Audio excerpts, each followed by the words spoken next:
KP system of astrology में practice करते हुए जब हमें किसी प्लेनेट का डीप स्टडी करना है या कोई भी प्लेनेट की स्क्रिप्ट की पढ़ाई करनी है, तो इस स्क्रिप्ट की पढ़ाई करने के लिए हमें एक स्पेसिफिक फॉर्मेट में सारी इन्फॉर्मेशन रेडी रखनी चाहिए।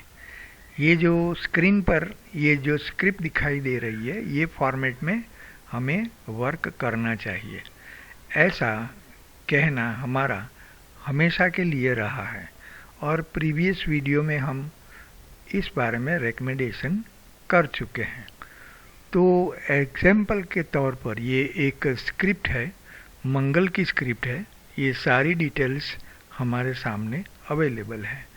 ये स्क्रिप्ट पढ़ाई करने के समय हमें कैसे कुछ महत्व की बातों का ध्यान रखना है, इस बारे में एक दो पॉइंट डिस्कस करने के लिए ये वीडियो बनाया है। सबसे पहले तो एक बात तो है कि जो स्क्रिप्ट पढ़ाई के लिए जो इन्फॉर्मेशन हमें चाहिए, अनटेनेंटेड है कोई प्लेनेट या टेनेंटेड है, ये हमारे सामने रेडी रहता है। कोई प्लेनेट रिट्रोग्रेड है या डायरेक्ट है, ये भी रेडी रहता है। कोई प्लेनेट कौन सी राशि में स्थित है, ये भी यहाँ अवेलेबल रहता है। और कौन कौन भाव को ये सिग्निफाई करता है, ये भी अवेलेबल रहता है। और ये जिस प्लेनेट की स्क्रिप्ट है, ये प्लेनेट किस भाव का कस्पल सबलॉर्ड बना हुआ है, ये भी ऊपर की रॉ में अवेलेबल है। तो ऐसे करके हमें स्क्रिप्ट की पढ़ाई करनी चाहिए। खास तो एक पॉइंट ये याद रखना है कि हमें इस स्क्रिप्ट को दो सेक्शन में देखना चाहिए। जैसे कि पहला वाला जो ऊपर का सेक्शन है, ये इतना है, देखिए ये वाला, इनको सब जोड़ के एक साथ में हमें देखना चाहिए। जैसे कि ये जो ऊपर वाले सेक्शन में ये प्लेनेट और प्लेनेट का जो स्टार लॉर्ड है, इनके सिग्निफिकेशन दिए हुए हैं। 1, 10, 7, 7, 6, 8 और 10, ये सारे सिग्निफिकेशन हैं। जब मंगल का पीरियड आएगा, दशा या भुक्ति या अंतरा, कुछ भी कोई भी पीरियड आएगा, तो ये भाव का एक्टिवेशन जातक के जीवन में होगा।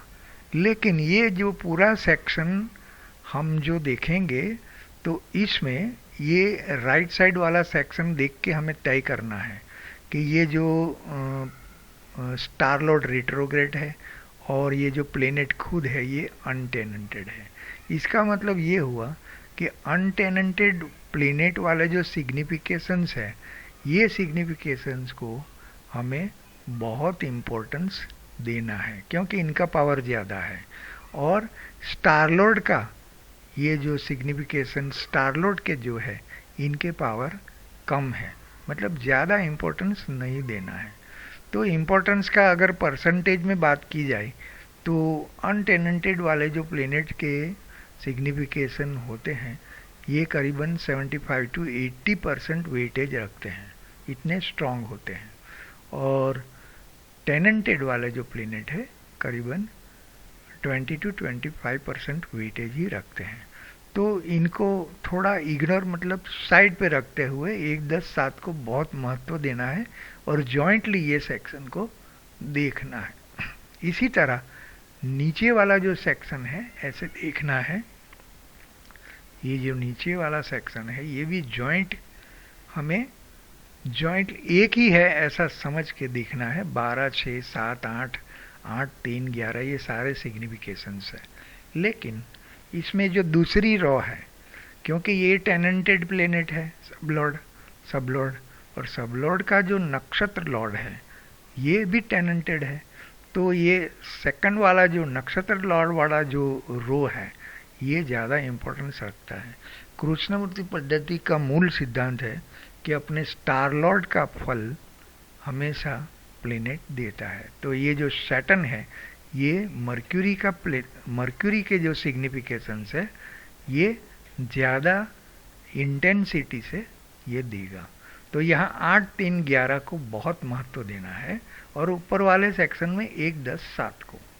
तो ऐसे करके हमें जजमेंट लेना है। नीचे वाला सेक्शन सबको पता है कि ये डिसीजन इसलिए लेने नेगेशन है या हर्डल वाला है या कुछ जो एक्टिवेशन ऊपर वाला जो होगा इसका फल कुछ उसका टेस्ट चेंज हो जाएगा, मतलब अच्छा फल मिलेगा या बुरा।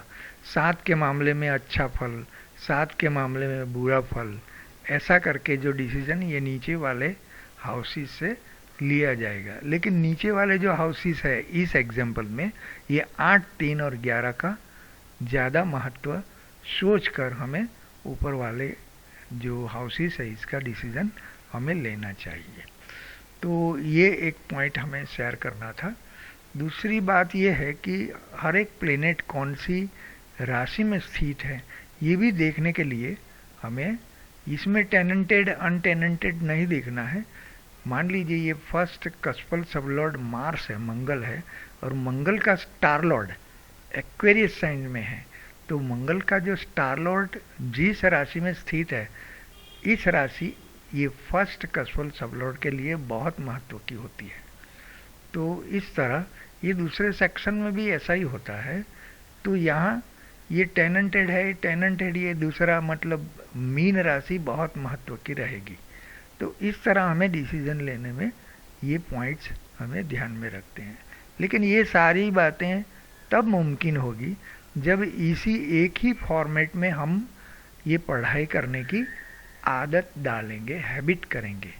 तो इस तरह स्टडी करने के लिए हम अपना रिकमेंडेशन देते हैं। और ये छोटे से पॉइंट थे जो डिस्कस करने के लिए ये वीडियो बनाया। तो आज के लिए इतना ही। Thank you very much.